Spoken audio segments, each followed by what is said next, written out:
જામનગરના કાલાવડમાં એક કૌતુક થયું છે।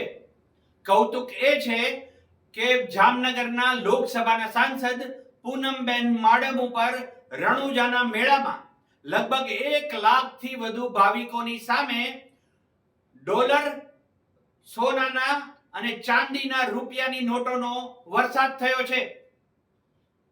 ભવિષ્યમાં જો આવી જ લોકપ્રિયતા રહી તો જામનગરના સાંસદ પૂનમબેન માડમના જામનગર પંથકમાં મંદિર બંધાય તો પણ નવાઈ નહીં। 1 લાખ ભાવિકોએ પોતાની મોબાઈલ ફ્લેશ લાઇટથી સાંસદ પૂનમબેન માડમની આરતી પણ ઉતારી। વાત છે કાલાવડના રણુજામાં ઉમટેલા 1 લાખથી વધુ કરતા ભાવિકો વચ્ચે પૂનમબેન માડમનું આ રીતે સામૈયું થયું, સન્માન થયું। જુઓ આ વિડિયો।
ડોલરનો વરસાદ કરતા હોય અને ખાસ અમારે ડોલરનો વરસાદ થતો હોય ત્યારે એક રમસીનો રાજા કહેવાય।